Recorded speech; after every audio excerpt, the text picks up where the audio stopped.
It's Dave Johal once again for Punch Out Boxing. Pleased to be joined by the one and only Asgar Tair. How are you, mate? I'm good, Dave. How are you doing, my man? Yeah, good. So, first time we've been into Prospects Gym after it's opened. It's fair to say it's a good setup. How did opening night go and everything like that? We've already spoke to you about that, but I suppose this is how you envisioned it, yeah? Plenty more stuff to come. To be honest with you, it's been a lot busier than I thought it would be. I've not advertised. I thought, start off slowly, build up, put people into the right classes, the right groups. But it's been better than expected, to be fair, so I am happy. Good stuff. So, one of your mates, shall we just say, is going to be fighting in a few weeks' time. You've trained him, you've been in the corner with him. Josh Taylor takes on Teofimo Lopez. You've already told us your thoughts on the fight many weeks ago. Now we're edging very, very close to the fight. How do you see this one going down? Well, I can see Lopez is trying to get under Josh Taylor's skin. But Josh Taylor, listen, pound for pound number one, right up there with Crawford. He ain't going to be fazed by his little banter, like how he's saying he wants to kill Josh Taylor, which I think is a bit distasteful. But it's only boxing humour, it's only boxing banter. I really do see Josh Taylor shredding Lopez, and I see him stopping him. I see him stopping him around 6-7. I generally do see that. I know Lopez is going to be very patient and have the try and pick him off shot, thinking Josh is going to come kamikaze and just try and pick off the shots. But I think Josh Taylor is too small for that. Do you think Josh Taylor needs a standout performance considering what happened with him and Jack Catterall? I think both of them need a standout performance. However, you've got to understand Jack Catterall's a very talented guy. He's the most awkward boxer you're ever going to meet. Never breaks form, an awkward southpaw, picks his shots well. Jack Catterall was very, very, very good. There's no shame in that performance. That fight could have gone either way. So max respect to Jack Catterall. But Josh Taylor came out the winner. He's got nothing to prove. He's already proven himself. He's unified champion, undisputed champion in such a short career. So I think with Lopez and Josh Taylor, it's all about the win. Whoever prevails, fair play to him. But whoever loses has still got a career moving forward.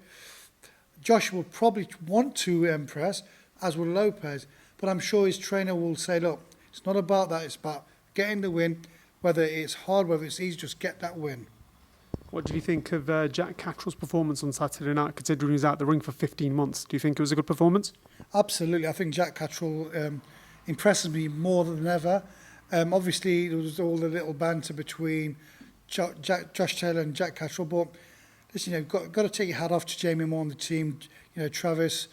Got to give him credit. Jack Catterall is just impressing me each and every time, and his momentum's building, his confidence is building, and he's now becoming an icon where more and more people are coming out to follow him.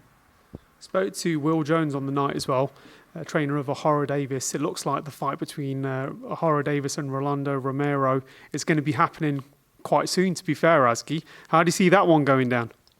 Based on Ohara's last performance, you've got to give that man credit, because this guy is like, he's just getting better and better. And I was well impressed with his last performance. And personally, I would have liked to have seen Jack Catterall versus Ohara Davies, because they've got history. But if he's mandatory now, and he's been ordered, so we'll see. You don't know if he's going to vacate the title, and then we could possibly see Catterall and Ohara Davies. That's what I like to see, a great domestic battle, some history in that, and I hope it does happen. And then obviously as well, Josh Taylor's still in the mix as well, so who knows? I mean, we could have a three-way sort of Mexican showdown, right? Absolutely. Listen, it can go either way. There's loads of options for all of the boxers, win, lose, or whatever. They've got options. The Jack Catterall-Josh Taylor fight, it's there. The Prograis versus Josh Taylor is there. Ohara Davies versus Jack Catterall is there. Jack Catterall versus Prograis, that's there. So it can go either way. Then you've got people like Haney, you've got people like Terence Crawford. Should Josh Taylor want to go up? You've still got Lomachenko, you've still got Tank Davis. There's so many options. It's an interesting division, isn't it? Also as well, Cambosos Jr. versus Maxi Hughes. I know it's not as big as the Josh Taylor fight, but still a good fight, isn't it? It is a good fight. Maxi Hughes, look at his last performance. That guy's showing he's really up there, against... I don't know. You're not convinced on Cambosos Jr.? I think he's dangerous. I really, really do. And I think people need to really open the eyes with him or just push him aside a bit and say, you know what, you stay over there for now. Let us all just have our little fights, make our money. Then we'll come see what you're about and cash in. And just very finally as well, Tyson Fury. Have you heard anything? Do you know anything else about who he's going to be fighting, or what's the latest? This thing with AJ, he offered him out again. Do you see that as realistic, or is that just more banter? I see that as a possibility, because where else is everyone going to go? Because the Saudis want a big show.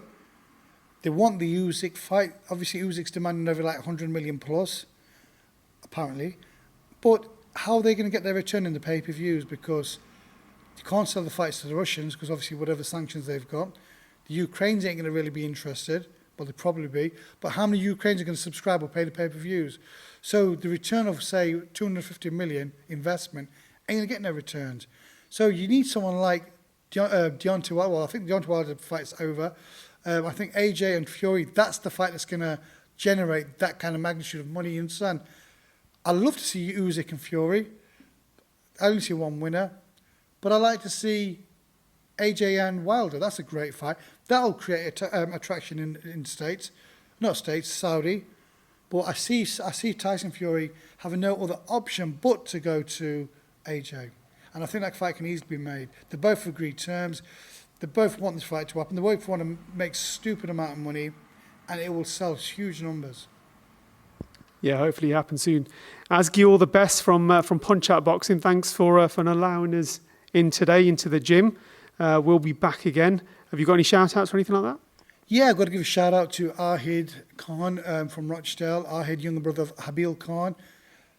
They've been through a nightmare, but now they're back on track. Habil's cancer's cured. Now just got married. We'll see if he comes back. But what I do know is Ahid Khan's coming back. I'll be managing him and training him. So he'll be moving to Derby.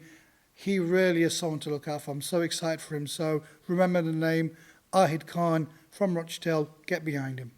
Thanks a lot, Asgar. All the best from Punch Out Boxing. Thank you.